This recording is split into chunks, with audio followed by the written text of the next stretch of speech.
Good morning. So today I'm going to go over the homework that I had you work on yesterday. So I know it was a lot, working on the polar, nonpolar molecules, but I thought that you could give yourself a good try on this page.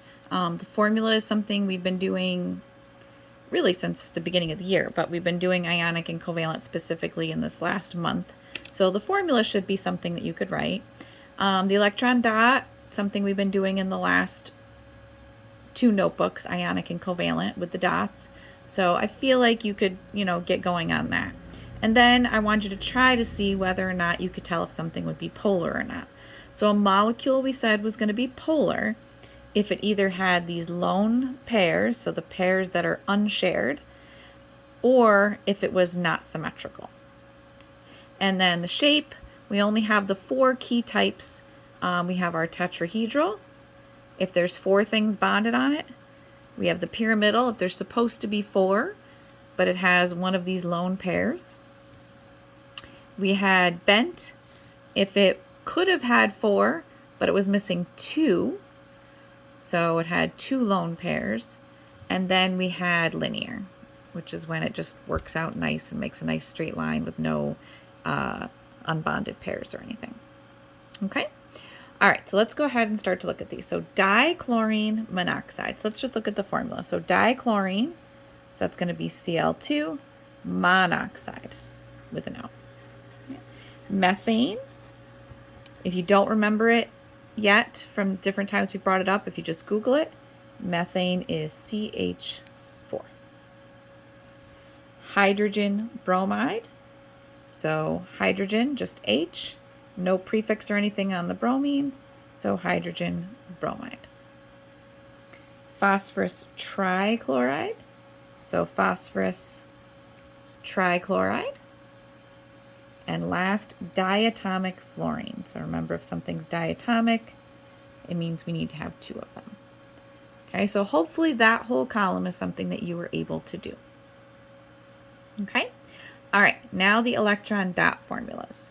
So let's go ahead and let's just start with the diatomic one, since that one it's pretty easy.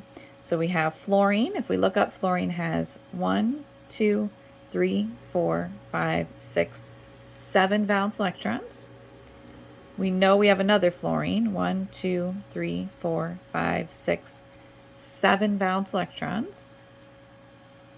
So if they go ahead and bond right here, now this fluorine has 7 of its own, 1 that it's sharing, so it has 8, 7 of its own, 1 that it's sharing, so it has 8. So because the center atom doesn't have any unshared electrons, these are not ones that are on the center, there's just two things bonded together. They're the same thing on each side, it's symmetrical. This is going to be nonpolar. Okay, and that's because this is symmetrical and no unshared. And then pretty easy, we just have the two things. So we have fluorine bonded to the other fluorine, so we have a nice linear shape. Okay. All right, so on that same line, let's go up and look at HBr now. Okay, so H we know has 1. If I look up, bromine has 1, 2, 3, 4, 5, 6, 7. So just like we did with the one below, we're going to go ahead and have those two share.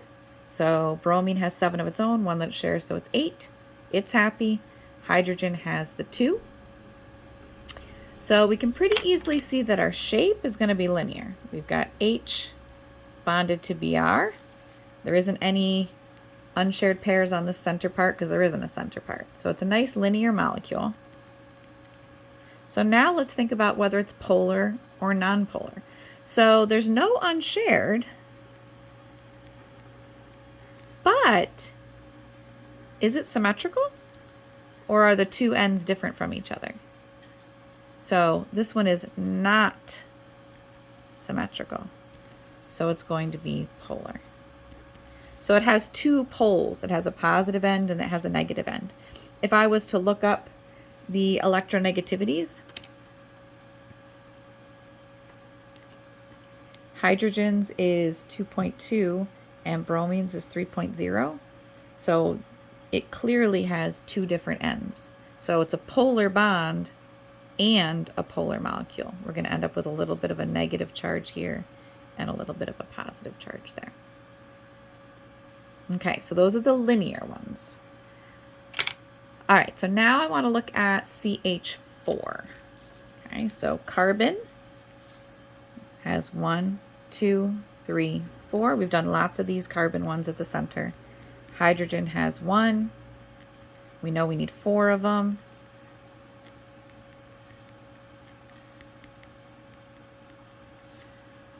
Okay, so we have carbon in the center. There aren't any unshared pairs, so there's no unshared. Nice and symmetrical. Okay, there isn't anything off balance. They're all hydrogens. If I replace this one with a chlorine, then it would be not symmetrical. This one is symmetrical.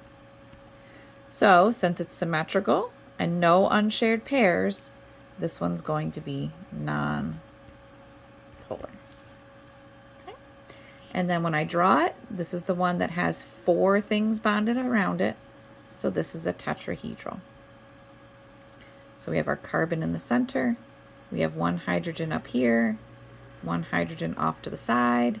Then we have 1 that's going backwards and 1 little leg that's coming forward.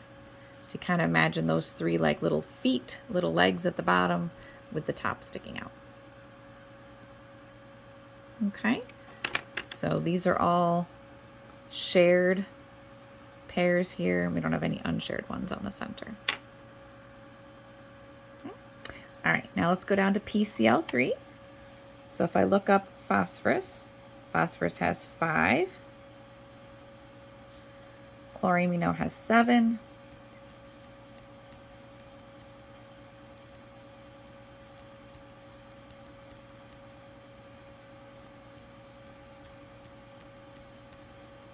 So here's our bonds, our shared pairs. So the chlorines have 7 plus 1 that they're sharing. Phosphorus has 5 of its own, 6, 7, 8 from the chlorines. Now we have this unshared pair. So as soon as you see an unshared pair, that tells you right away it's going to be polar. So this is 1, 2, 3, 4 pairs around it. So it starts off looking like a tetrahedral, but it's missing one of its parts. It's missing its top. So I'm going to have phosphorus. I'm going to have a chlorine this direction, a chlorine going back, a chlorine coming forward, and then this unshared pair at the top. And that's what we call pyramidal. All right, and then the last one, we'll go up to the Cl2O. So, kind of reminds you of H2O. So we have our oxygen that has 1, 2, 3, 4, 5, 6. We have chlorine with 1, 2, 3, 4, 5, 6, 7. Chlorine 1, 2, 3, 4, 5, 6, 7. So here are our bonded pairs. So we have chlorine with 7. It gets 1 more from the oxygen that it's sharing. So it has 8, and then oxygen has 1, 2, 3, 4, 5, 6 of its own, 7, 8. And then that creates these 2 pairs of unshared. So again, as soon as you see unshared, it's going to mess up the charges. It's going to create poles, so it's going to be polar. So oxygen has 1, 2, 3, 4 pairs around it. So it should be tetrahedral, but it's missing 2, so it's going to be bent. So we have oxygen, and we have a chlorine this way, a chlorine this way, and our 2 pairs of unshared pairs. Okay, so that's pretty much the summary. Basically, as soon as you see an unshared pair, it's going to tell you right away that it's a polar molecule. If you have any kind of symmetry that's off, like this H and this Br, even though there aren't any unshared pairs, and it doesn't appear necessarily as being lopsided because they're two different things, that's definitely polar. I mentioned up here with the CH4, if it had been carbon and it had a hydrogen and a hydrogen and a hydrogen, and then down here was a chlorine, so that would be CH3Cl, which is a chloride type of organic molecule. If that happens, then because this is different, then that would be not symmetrical, and that would end up being polar. Okay, so just some different things to think about. All right, so you guys are going to make sure you have everything in the notebook all set, everything drawn the way it needs to be, and then you're going to give your notebook to be turned in, and I have a quizzes for you. Okay, and then we're done with all of our bonding stuff. I'm ready to move on to solutions. All right, thanks guys.